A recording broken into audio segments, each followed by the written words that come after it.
Om Shanti true Hindu जी, और thank you for coming. और आज मैं इन ह्यूमैनिटी इन इस्लाम का जो लास्ट वन टॉपिक है, डेसिक्रेशन ऑफ द डेड, मैंने क्या नाम दिया उसका, rapping the dead women and cannibalisation. तो मैंने दोनों टॉपिक्स को इसी में कवर कर दूंगी। एक तो डेड विमेन का रेप करना, और खाना। तो मैं आपके साथ शेयर करती हूँ। एक तो मैं आपको पहले बताना चाहती हूँ कि मोहम्मद जो था वो अपने गिरोह के साथ अटैक करता था रात को, स्पेशली जब लोग सो रहे होते थे तो उनको अटैक करके आदमियों को मार के औरतों को और बच्चों को बंदी बना लेता था और उन्हें सेक्स स्लेव्स की तरह यूज करते थे रेप करने के बाद। और जो बच्चे होते थे जिनके प्यूबिक हेयर नहीं आए होते थे उनको छोड़ के बाकी सब बच्चों को ये मार देते थे या सेक्स स्लेव बना लेते थे। तो एक बार, और मोहम्मद इस बात में बहुत गर्व महसूस करता था कि वो हर एक को बराबर बांटता है। मतलब रेप करने के लिए एक औरत सबके पास होनी चाहिए, एक महिला, एक बंदी बनाई हुई महिला, लड़की, महिला क्या, लड़की। तो ये लोग, एक बार की बात है कि जब जब उसने बंटवारा किया तो एक के पास लड़की कम पड़ गई। तो मोहम्मद ने उसे कहा कि वो अपनी ग्रेव में उतरकर और एक डेड से कर ले रेप, ताकि ऐसा उसके मन में ना रहे कि मैंने रेप नहीं कर पाया, बाकी सबके हिस्से में आ गया सेक्स लेकिन मेरे हिस्से में नहीं आया। तो इस कारण से मोहम्मद ने एक मरी हुई औरत जो कि उनकी रिश्तेदार थी उससे करने को कहा। और इस बात को दिखाने के लिए प्रूफ मैं आपको एक हदीस शो करती हूँ, शेयर करती हूँ।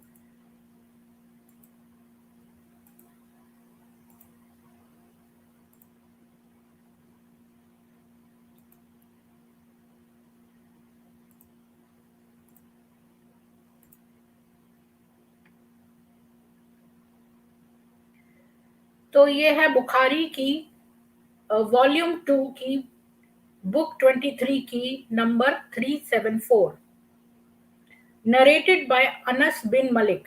We were in the funeral procession of one of the daughters of the Prophet, and he was sitting by the side of the grave. I saw his eyes shedding tears. He said, "Is there anyone among you who did not have sexual relations with his wife last night?" Abu Talha replied in the affirmative, and so the Prophet told him to get down in the grave, and so he got down in her grave. तो ये बता रहा है कि हम एक funeral procession में थे, जो एक बेटी थी मोहम्मद की, उसका उसकी डेथ हो गई थी। और जब आप नीचे वाले में देखेंगे तो उसमें लिखा है कि एनीवेज वो अलग है। तो इसमें ये कह रहा है कि जब हम किसी एक फ्यूनरल प्रोसेशन में थे, जब एक बेटी मोहम्मद की मर गई थी, तो वो उसकी कब्र के पास बैठ के उसके आंख में आंसू छलछला रहे थे। तो मोहम्मद ने कहा कि क्या तुम में से कोई ऐसा है जिसने कि अपनी बीवी के साथ पिछली रात को सेक्स न किया हो? तो अबू तलहा ने कहा हाँ। और फिर मोहम्मद ने उसे कहा कि वो कब्र में उतर जाए, तो वो कब्र में उतर गया उससे सेक्स करने के लिए। तो आपने इसमें देखा कि जो रेप करना था एक डेड बॉडी का, एक जो मोहम्मद की बेटी मर गई थी तो उससे भी उसने दे दिया, क्योंकि वो अपने गिरोह के, वो औरतों को कुछ नहीं समझता था। उसके लिए उसके गिरोह के जो आदमी थे वो सबसे सही थे, क्योंकि वो उसके लिए लड़ते थे। और मोहम्मद चालाक था, वो लड़ने खुद नहीं जाता था, इनको भेजता था आगे और खुद बोलता था मुझे छुपा लो, जैसे तुम अपने बच्चों और बीवियों को छुपाते हो। ऐसे करके वो पीछे रहता था और औरों को आगे करके लड़वाता था। और इसलिए उसके लिए आदमी इंपॉर्टेंट थे, और वो उनको दिमाग में ये डालना चाहता था कि मैं तुम्हें और औरतें दे रहा हूँ, और इसका लालच बनाए रखना चाहता था। और इस वजह से वो क्या बोलते हैं, इस वजह से वो उनको बराबर बराबर औरतें बांटना देना चाहता था, और जिसके पास नहीं आई तो उसने कहा कि जो मरी हुई औरत है उसके साथ तुम कर सकते हो। अब जब मैं पीएचडी कर रही थी तो मुझे ये फ़ायदा था कि मैं आईआईटी दिल्ली से, मेरी यूनिवर्सिटी ने एमओयू साइन किया था, तो मैं आईआईटी दिल्ली की लाइब्रेरी में बैठ के रिसर्च करती रहती थी। मेरा टॉपिक तो दूसरा था, सप्लाई चेन, बट मैंने बहुत सारे डॉक्यूमेंट्स जो मैं आम तौर पे रिसर्च करती थी ऑनलाइन, तो वो पेड थे। मतलब आप थोड़े से पैसे देकर और उस जो है मैगज़ जो जर्नल है उसको सब्सक्राइब कर सकते हो ऑनलाइन, उसके पूरे पीडीएफ को डाउनलोड कर सकते हो, और प्रीव्यू वो थोड़ा-सा दिखाते थे और पैसे दे के होता था हर एक काम। पर जब मैं पीएचडी कर रही थी तो आईआईटी दिल्ली में इतना बड़ा डेटाबेस था और वो सब फ्री था मेरे लिए, तो मुझे बहुत ही मज़ा आता था, क्योंकि मैं कोई भी डॉक्यूमेंट पूरा डाउनलोड कर लेती थी, उसकी कोई लिमिट ही नहीं रखी थी कि कितने भी मैं डाउनलोड करके पढ़ सकती थी बिना पैसे दिए, फ्री में। तो मैं ज़्यादातर लाइब्रेरी में वहाँ की जो है, वहाँ के लैब में बैठ के और ये करती रहती थी। तो अब मैंने सोचा कि मैं एक डाउनलोड करूँ एक नेक्रोफिलिया के ऊपर, जो हम रेप करते हैं डेड वुमेन का, उसको नेक्रोफिलिया कहते हैं। तो मैंने देखा कि ये डॉक्यूमेंट सारे पेड हैं, और मैं कार्ल्टन यूनिवर्सिटी में भी मैंने इंजीनियरिंग करी है, तो मैंने वहाँ से लॉगिन किया, पर मुझे अपना पासवर्ड वगैरह का झंझट लगा और टाइम हो गया था यहाँ पे। तो मैंने जो है एक कर लिया है डाउनलोड डॉक्यूमेंट, उसमें मैं आपको दिखाऊँगी कि जो स्पेनिश लोग थे, जो स्पेनिश हिस्ट्री में अगर आप जाएँ तो वहाँ पे पहले, बहुत पहले मुसलमान थे, जो अरब से आ गए थे। मतलब आपने देखा होगा कि 14वीं सेंचुरी से लेकर मतलब 15वीं सेंचुरी तक इन्होंने बहुत सारा पोर्शन जो है ऑक्यूपाई कर लिया था अरबों ने। जो मुसलमान थे, लड़ाई अपना किताल कर करके, लोगों को मार के और ज़बरदस्ती मुसलमान बना के। तो वहाँ पर जो है ईसाई धर्म फैल रहा था, और ईसाई धर्म जो थे वो लोग रिकॉन्क्विस्टो कहते हैं उसको, जो वो उनको ईसाई बना रहे थे, जैसे कि मुसलमान इस्लाम में कन्वर्ट करवाते हैं, इसी तरह ये लोग भी अ, करवा रहे थे, और बहुत सारे स्पेन में लोग जो हैं कन्वर्ट हो गए थे। तो जो मुसलमान अगर क्रिश्चियनिटी में कन्वर्ट होता है तो उसको मोरोकोस कहते हैं। अब मैं आपको दिखाती हूँ एग्जैक्टली, तो शेयर करती हूँ मैं आपके साथ।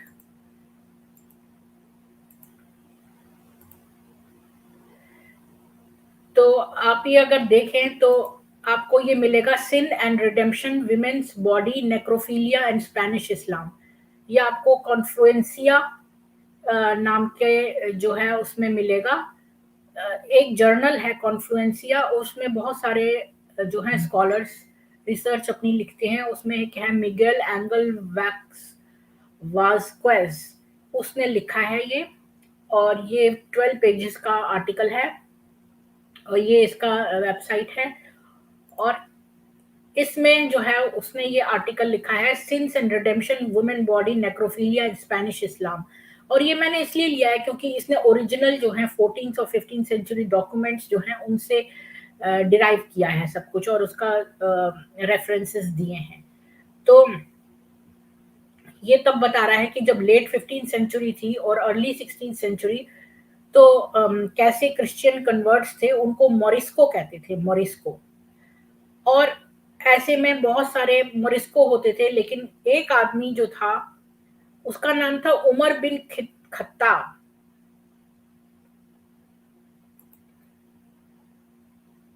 तो उसका नाम है Umar bin Khattab I think. तो उसने क्या किया कि जो डॉक्यूमेंट्स थे वो उन्हें अरबी भाषा भी खत्म हो गई थी और स्पेनिश भाषा आ गई थी, तो उसने चुपचाप, वो वैसे तो बन गया क्रिश्चियन, लेकिन अपने अंदर ही अंदर वो चुपचाप छुपा हुआ मुसलमान ही रहा। और उसने लिखे ये अ, एक मिनट, मैं इसमें ना अंडरलाइन नहीं कर सकती थी, और काट काट के छोटा छोटा आपको दिखाऊंगी तो आपको जो है वो ये लिखा है उमर इब्न अल खत्ताब। मैंने ये पूरा आर्टिकल पढ़ लिया है, तो मैं आपको इसकी जिस्ट बता रही हूँ। ये आर्टिकल आप खुद खोल के पढ़ सकते हैं पूरा।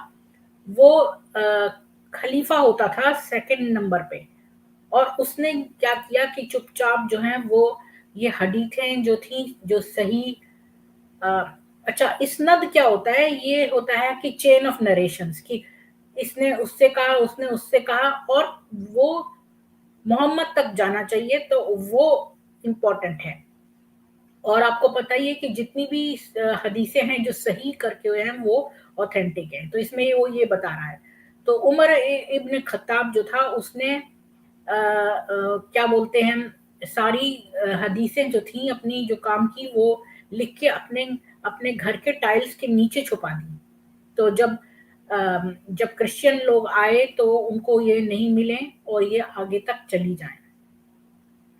तो ये उसमें बताता है कि इस्नद में एक मुस्लिम कल्चर में एक कहानी आती है जिसमें कि वो बता रहा है उमर इब्न अल खत्ताब कि एक बार वो एक आदमी वो गया और उसने कहा कि एक लड़का है बाहर बैठ के बहुत रो रहा है, और वो कहता है कि कोई कि उसे देख के मैं भी रोने लगा, तो मोहम्मद ने उसे बुलवाया। तो उसने लड़के ने मोहम्मद से कहा, उसने कहा कि बताओ तुमने क्या किया है? मोहम्मद ने उससे पूछा, क्या तुमने किसी का मर्डर किया है? तुमने कुछ और गुनाह किया है? हम तुम्हारे सारे गुनाह माफ करवा देंगे, कि अगर तुम अल्लाह के उसमें आ जाओ तो हम तुम्हारे सारे गुनाह माफ करा देंगे। जैसा कि आपको पता है कि ये लोग कहते थे कि शिर्क से सबसे बड़ा गुनाह है, उस और कोई गुनाह किया हो तो कोई बात नहीं है, वो सब माफी के लायक है, पर जो शिर्क है वो सबसे बड़ा गुनाह है। तो उस लड़के ने कहा कि नहीं, मैंने मैंने बहुत ही शॉकिंग काम किया है। वो फिर वो बताने लगा कि कैसे वो एक जो लड़की थी जो मरी हुई थी उसके साथ उसने सेक्स किया है, और ये भी कहा कि फिर वो लड़की जो है, यानी कि उसकी शरीर बात करता है। अब मैं इसके पीछे एक और भी बहुत बड़ा कॉन्टेक्स्ट है वो आपको समझाना पड़ेगा, लेकिन अभी के लिए मैं आपको ये बताती हूँ कि वो ये कहता है कि जो उसके उसके शरीर में से आवाज आई कि जो अ, क्या बोलते हैं, उसके शरीर से आवाज आई कि देखो तुमने मुझे ऑफेंड किया है। एक तो उसने, जब कोई मर जाता है तो हम उसकी बॉडी पे बार्मिंग करते हैं। आपको पता है कि एक ऐसा द्रव्य लगाते हैं जो कि उसके स्किन को प्रोटेक्ट करता है, और फिर हम रिचुअल्स कहते हैं उसको, कब्र में गाड़ने से पहले बहुत सारे जो है रीति रिवाज करते हैं, और उसको नहलाते हैं। शव को नहलाना एक इस्लामिक रिचुअल है, और हर एक मुर्दे को नहलाया जाता है। और उसके ऊपर एक एम्बामिंग लिक्विड, अब उसको मुझे हिंदी में बोलना नहीं आता है, कि एक एम्बामिंग जो है वो लोशन लगाया जाता है, द्रव्य पूरे शरीर पे मुर्दे के, और फिर उसको जो है वो अपनी आयतें पढ़कर या जो भी आपकी कल्चर है उसके हिसाब से आप वो रिसाइट करके और वो जो है कब्र में दफनाते थे। तो ये जो लड़की थी, इस एक तो इसने उसकी कब्र खोदी और इसके साथ सेक्स करा, तो इसके कपड़े उतार दिए, हमें खुला छोड़ दिया। तो उस लड़की के जो आत्मा है, ये लड़का कहता है कि वो लड़की की जो शरीर है वो बोला कि देखो तुमने मेरा वो भंग किया है, जो एम्बामिंग प्रोसेस था, एक तो द्रव्य लगा था उसके शरीर पर, और जो भी प्रोटेक्शन की चीज आयतें पड़ी गई थी वो उसने खराब कर दी, क्योंकि उसने उसके साथ सेक्स किया तो वो नष्ट हो गया। अब उसका जो धुला हुआ शरीर था वो भी नष्ट हो गया, और सेक्स हुआ वो अलग। और फिर अब जो मुसलमान औरत जो कि एक बहुत ढकी हुई और घर के अंदर रहनी चाहिए, जैसा कि मोहम्मद ने कहा है कुरान में, तो इसने उस चीज को भी भंग करके उसकी लाश जो है वो रेप करी हुई खुली पड़ी मैदान में। तो इस बात से वो लड़का रो रहा था कि भाई मैंने तो बहुत बड़ा जुर्म कर दिया, बाद में उसे पश्चाताप हो रहा था। तो मोहम्मद ने कहा कि कोई बात नहीं। पहले तो मोहम्मद ने सोचा कि ये तो बहुत बड़ा सिन है और तुम्हें मोहम्मद कभी माफ नहीं करेगा। पहले उसने ये कह दिया कि मोहम्मद ने कहा कि तुम्हें अल्लाह इस बात की माफी नहीं देगा। लेकिन बाद में जो है, जो फरिश्ते थे, इसके बाद मोहम्मद को एहसास हुआ कि जो फरिश्ते हैं कि वो ये कह रहे हैं कि मोहम्मद ने ये कैसे फैसला कर दिया अल्लाह के बिना पर कि अल्लाह नहीं माफ करेगा, जबकि उसकी खुद की हदीसें ये कहती हैं कि जो शिर्क है केवल वो माफी के लायक नहीं है, इसके अलावा हर एक गुनाह जो है वो आपका माफ हो सकता है, चाहे वो मर्डर हो, चाहे वो कत्ल हो, चाहे वो एक मरी हुई औरत के साथ सेक्स करना हो। तो फिर केवल जो शिर्क करना यानी कि दूसरे ईश्वर को मानना, अल्लाह के अलावा और मोहम्मद के अलावा किसी और को मानना, ये शिर्क है और ये सबसे बड़ा गुनाह है। इसके अलावा चाहे कोई भी और गुनाह हो, वो सब माफ किए जा सकते हैं। तो एक तो ये बात पता चलती है। और फिर हम आगे उस लेख में और जाएं, तो मैं आपसे एक और बात शेयर करती हूँ। हाँ, एक बात मैं और कहना चाहती हूँ आपको, ये मैंने बहुत उसमें पढ़ा है कि आपने सुनी होगी अरेबियन नाइट्स की कहानी, कि कैसे जो शहरयार था, जो वहाँ का पर्शियन किंग था, उसने एक दिन देखा कि उसकी भाई की बीवी ने जो है वो बहुत वो कर रही है, क्या बोलते हैं, अ, वो है औरों के साथ सेक्स कर रही है, इमोरलिटी कर रही है। इसके बाद शहरयार ने देखा कि उसकी अपनी बीवी भी जो थी वो इनफिडेल है, तो उसने उसे मार डाला। इसके बाद उसे इतनी नफरत हो गई औरतों से कि वो हर एक औरत को एक वर्जिन को, एक औरत को नहीं सॉरी, एक नाबालिग लड़की को जिसने जो कि वर्जिन थी, उसके साथ वो रात को सेक्स करता और सुबह उसे मार डालता। तो ऐसा उसने सारी लड़कियों के साथ करता चला गया, जबकि पूरे पर्शिया में कोई लड़की ना बची। तो जो उसका वजीर था, उसकी भी एक नाबालिग लड़की थी, तो उसने कहा कि मुझे दे दो। वजीर ने कहा अब कोई नाबालिग लड़की इस पूरे पर्शिया में नहीं बची है। तो जो वजीर था, उसकी बेटी का नाम था शहरजाद। शहरजाद जो थी वो बड़ी चालाक थी और उसने कहा कि मुझे आप ऑफर कर दो। तो शहरयार जो है, नमस्ते सिमरन बाली और ट्रू हिंदू, आपका वेलकम है।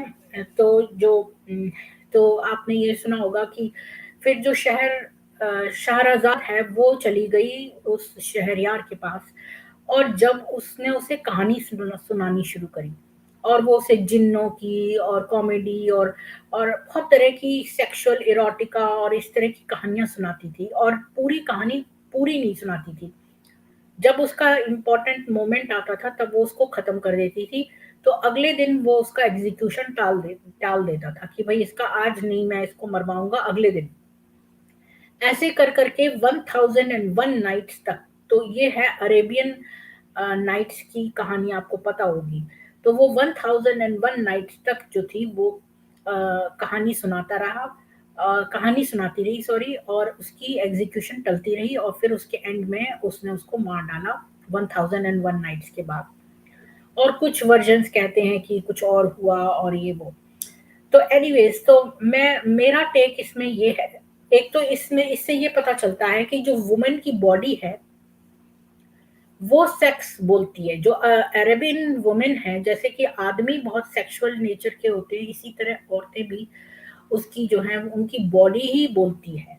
तो जो ये मुर्दे की आवाज आई जो लड़की की, जो जिससे इस लड़के ने पश्चाताप किया, तो इसे लगा कि उसका जो शरीर है वो ही बोल रहा है। और मेरा टेक इसमें ये है कि जिस प्रकार से ये लोग नाबालिग बच्चियों का रेप करते हैं, जैसे बहुत छोटी-छोटी बच्चियाँ, जैसे मोहम्मद ने 6 साल की आयशा के साथ किया, तो ये लड़कियाँ जब बड़ी हो जाती हैं तो ये जो हैं 2 कोर्सेज़ होते हैं। जो बच्चे रेप होते हैं, साइकोलॉजिस्ट कहते हैं, वो लोग बड़े होकर उनके साथ 2 चीज़ें होती हैं। ज़्यादातर केसेस में वो बहुत ज़्यादा सेक्सुअल हो जाती हैं। तो जो ऐसी लड़कियाँ हैं वो बहुत सेक्सुअल हो जाती हैं, अ, और जो और कुछ बहुत विरले केसेस में उनको सेक्स से घृणा हो जाती है। तो 2 ही चीज़ें हो सकती हैं। तो या तो वो बहुत सेक्सुअल हो जाएँगी और छुटपन से ही ऐसे काम करने लगेंगी, यहाँ-वहाँ अपने अपने आप को नंगा दिखाना, दूसरे के साथ भाग जाना, पड़ोसी के साथ सेक्स कर लेना, इस तरह के व्यभिचारिणा क्या बोलते हैं, व्यभिचारिणी बन जाती हैं, जिन बच्चियों के साथ बचपन में सेक्स होता है, मतलब रेप होता है। तो ये जो अरेबिक वुमेन थी, ये बहुत ज़्यादा सेक्सुअल नेचर की थी और इनका बॉडी ही एक तरह से बोलता था। तो अब मैं इस बात को, अब ये मैंने आपको थोड़ा-सा कॉन्टेक्स्ट दिया है। अब इस आर्टिकल को फिर से और आगे पढ़ते हैं, जिसमें कि ये बताएगा ऐसे सूफी जो थे वो कब्र लूटने वाले, उनको कब्र लूटने वाला कहते थे। और ये बहुत पुराने डॉक्यूमेंट हैं, 14 और 15वां सेंचुरी के, जब मोहम्मद खुद कह रहा है, जब उसका और लोग नरेट नहीं कर रहे हैं, बल्कि वो उसका कॉन्टेक्स्ट दे रहा है, जब मोहम्मद खुद कह रहा है ये बातें। अब मैं आपको आगे बताती हूँ कि जो कब्र लूटे, कब्र ग्रेव लूटर्स कहते थे इनको, कब्र लूटने वाले।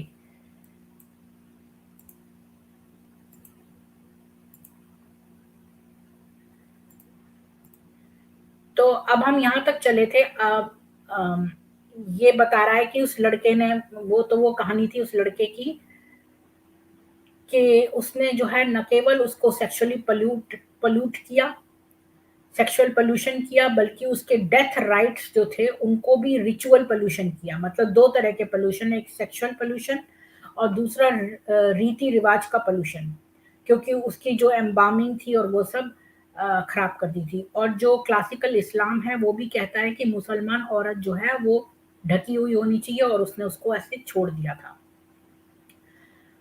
और एनीवेज, तो अब हम आगे चलते हैं कि ये तो हो गया कि मोहम्मद ने कह दिया कि नहीं माफ करते, और फिर बाद में उसने कहा कि हाँ भाई, शिर्क जो है वो, उसके अलावा सब कुछ माफ हो सकता है, तो माफ हो जाएगा। अब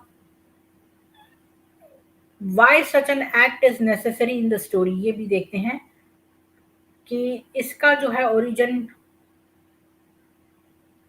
अब ये सब बता रहा है कि शिर्क वाली बात, और फिर ये बता रहा है कि वो जो यंग लड़का था उसने 40 डे और 40 नाइट तक जो है वो अ, अपना पश्चाताप किया और गॉड से फॉरगिवनेस मांगी। फिर ये भी बता रहा है कि गेब्रियल आया और मोहम्मद के पास, और उसने कहा कि हाँ हाँ ये माफ हो जाएगा, क्योंकि केवल शिर्क ही माफ नहीं होता है। और इसके बाद अगला देखते हैं कि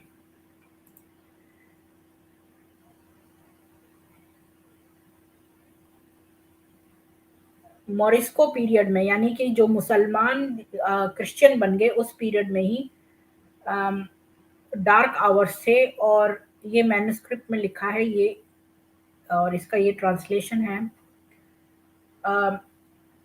अल जामियाडो। आई थिंक कि उस लड़के का नाम अल जामियाडो था, जो जिसकी कहानी मैंने अभी आपको सुनाई। लेकिन अब मैं आपको बताती हूँ, दो किताबें हैं बहुत important. It is a paragraph long anecdote that can be found in two books of great importance in the history of Arabic literature of Al Risala, Al Qurayshiyya, film Al Tasawwuf by Abu Al Qasim Abd Al Karim bin Hawzan Al Qurayshi and Kitab Shahr Al Sudur। तो बहुत important Arabic literature में अरबी के जो ग्रंथ हैं उनमें दो किताबें बहुत मशहूर हैं। एक तो अल रिसाला अल कुरैशियल फिल अल तबस्सुफ, और दूसरी है किताब शहर अल सुदूर। तो और ये जो सूफीज्म जो है, जो कि अभी अमित शाह जी ने कहा कि कश्मीर ने हमें डोनेट किया, अब आप इसका अगर सुनेंगे तो आप ताज्जुब करेंगे कि ये जो है अम, अल कुशैरी टेक्स्ट जो है वो सूफिज्म का कंप्लीट नहीं है, अगर हम अल कुशैरी के बारे में ना बात करें तो। और वो इस्लामिक एस्केटोलॉजी का जो है वो क्लासिक है। और उसके चैप्टर 50 में अल कुशैरी के टेक्स्ट में वो बताता है कि ये जो थे सूफी, ये ग्रेव लूटर कहलाते थे। It is told that one of them was a grave looter. A woman died and people prayed for her, and this looter also prayed in order to know where the grave was located.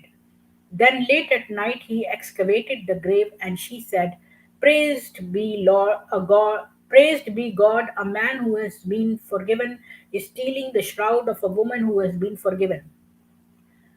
तो वो कहता है कि जो सूफी था वो grave looter था, और एक औरत मर गई और उसने, लोगों ने उसकी लिए प्रार्थना की और नमाज पढ़ी, जो भी और फिर इस जो सूफी था इसने भी पढ़ी और फिर इसने मालूम किया कि ग्रेव कहाँ पर है, और फिर वो रात में गया और उस ग्रेव को खोलकर, अब कुछ टेक्स्ट कहते हैं कि उसने उसका जो है वो कपड़े कपड़े जो हैं वो चुरा लिए, पर सूफी क्या करेगा उस औरत के कपड़े चुरा के, ये बात जो है इन्होंने बाद में बना ली है, क्योंकि जो ओरिजिनल टेक्स्ट है वो ये कहता है कि उसने उसके साथ सेक्स किया।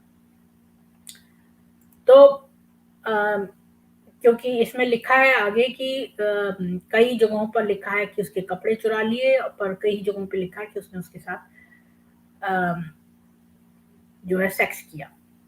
और यही जो है सेम स्टोरी आती है अल सुयूती शहर अल सुदूर के चैप्टर 38 पेज 201 में, कि ये जो ये स्टोरी उसमें भी आती है। अच्छा, मैं अब आपको इतने उसमें नहीं बताऊंगी, पर अ, ये नहीं बताया कि उस औरत का क्या हुआ, लेकिन खाली स्टोरी ये बताती है, वो जो जो अल जामियादो का की लड़के की मैंने आपको कहानी सुनाई थी, उसमें इन्होंने ये बताया कि 40 दिन और 40 रातें उसने पश्चाताप किया, पर ये नहीं बताया कि उस यंग औरत का क्या हुआ, क्योंकि इन्हें केवल इससे मतलब है कि जो आदमी है उसने कैसे पश्चाताप किया, और औरत से कोई मतलब नहीं है। तो इसलिए औरत के बारे में नहीं दिया कि फिर आगे क्या हुआ उसका। और मॉरिस्को लिटरेचर, यानी कि जो मुसलमान थे, जो क्रिश्चियन झूठ मूठ में बने हुए थे, उनके सारे लिटरेचर में औरत जो है उसके बारे में कोई इंपॉर्टेंस नहीं दी है, और उसको खाली आदमी को वो दी है। अब ये बता रहा है कि जो औरत है वो जो कब्र में से बोलती है, इन्हें लगता है कि उनको क्यों लगता है ऐसा कि वो बोलती है, और ये सब रिसर्च के टॉपिक्स हैं। और ये भी बता रहा है कि जो अदाब करते हैं ये लोग, ये भी सेक्सुअल कोनोटेशन है, कि जो अरबी औरतें थी वो अदाब करना जो है उसमें सेक्सुअल वो मिला हुआ है। और इसमें इसमें बहुत तरह से ये बताया है कि कैसे ये अम, फिर ये अरेबियन नाइट्स के बारे में बता रहे हैं। और स्मिथ एंड हड्डाड ने जो है Islamic understanding of death and resurrection भी लिखी है, और उसमें औरतों और बच्चों का आफ्टर लाइफ में क्या है। तो एनीवेज, तो ये जो सूफी थे ये कब्र लूटते थे।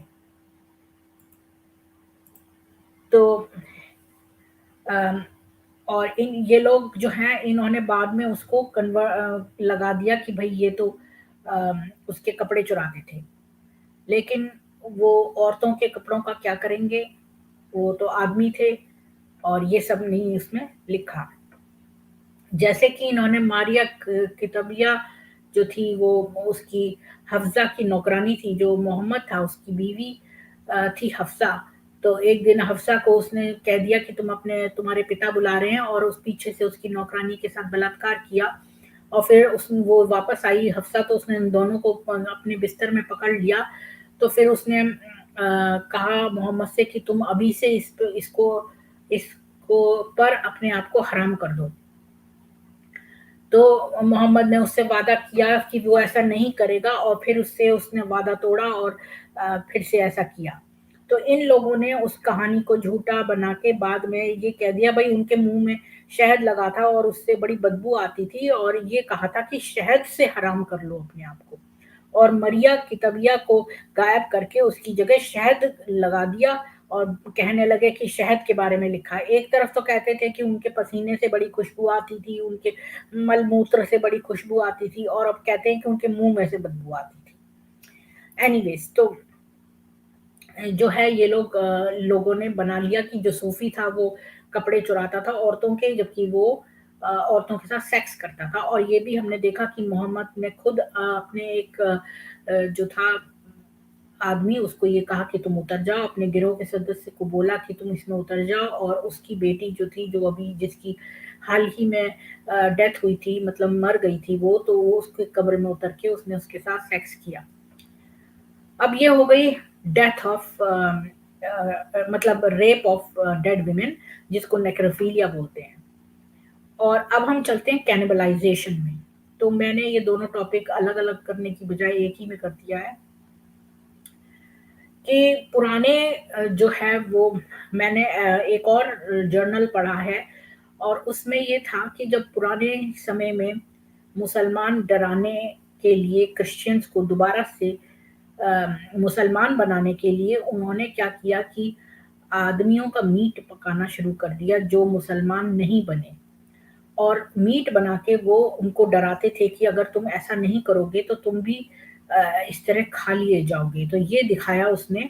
तो वो आदमी जो था जिसने ये देखा क्रिश्चियन, वो डर के मारे भागा वहाँ से और उसने जाके अपने लोगों को बताया। और इसके लिए मैं आपको रेफ़रेंस दिखाती हूँ, शेयर करती हूँ।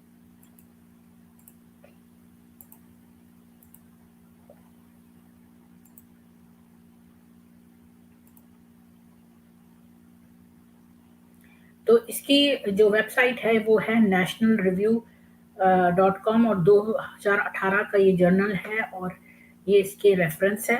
और जर्नल जो है अगर मैं निकालूं तो उसमें से मैंने ये निकाल लिया है जो हमारे काम का है हिस्सा। उसमें ये है कि अ,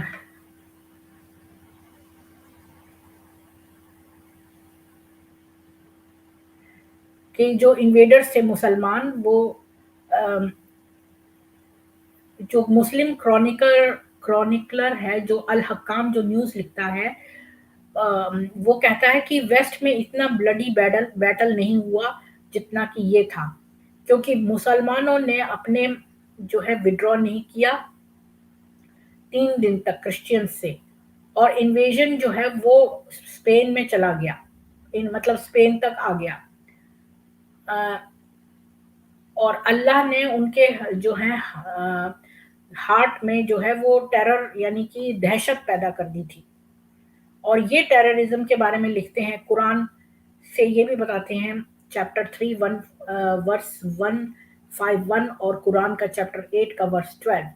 For instance, the invaders slaughtered, cooked, and pretended to eat Christian captives while releasing others who, horrified, fled and informed the people of Andalus, Spain, that the Muslims feed on human flesh, thereby contributing in no small degree to increase the panic of the infidels, wrote Al Makkari, another Muslim chronicler। तो वो ये कहता है कि जो invaders थे यानी मुसलमान जो थे उन्होंने उन्हें हलाल किया, पकाया और जो है ऐसा दिखाया जैसे कि वो उन क्रिश्चियन बंदों को खा रहे हैं जिनको उन्होंने काट के पकाया। तो यानी उन्होंने उनका हलाल भी किया और उन्हें पकाया भी और उसको खाने का नाटक किया और फिर कुछों को छोड़ दिया जो कि भाग के गए और वो अंडलूस तक भाग के गए जो स्पेन में है और उन्होंने ये खबर फैला दी कि मुसलमान जो हैं वो ह्यूमन फ्लैश यानी कि आदमी के जो हैं वो फ्लैश को क्या बोलेंगे अम, आदमी के मांस को खाते हैं। तो इस तरह उन्होंने उन उन जो काफिरों के दिल में जो है वो पैनिक मतलब पैनिक फैला दिया। और अल मक्कारी एक और मुस्लिम क्रॉनिकलर है उसने ये बात लिखी है।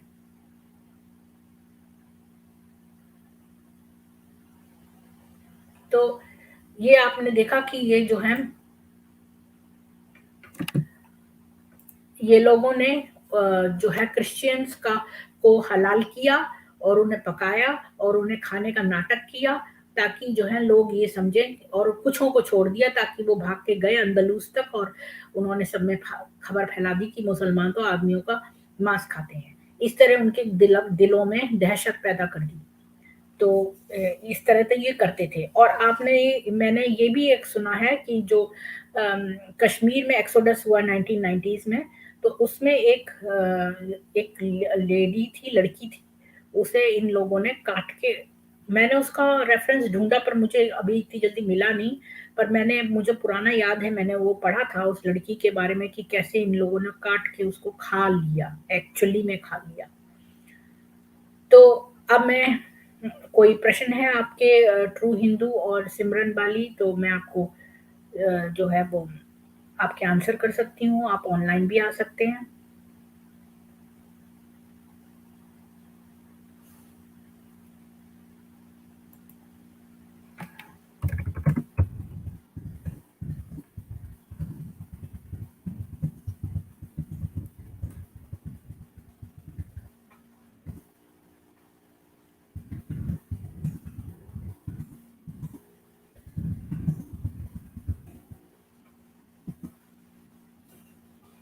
तो आप मुझे लाइक, शेयर और सब्सक्राइब करें और मेरी ये इन्फॉर्मेशन मुझे सपोर्ट करने के लिए मेरी ये इन्फॉर्मेशन आगे एटलीस्ट 2 लोगों को और दें। आप आए और आपने अपनी हाज़िरी यहाँ लगा दी है, तो उसके लिए शुक्रिया। आपका दिन सुख में बीते। धन्यवाद।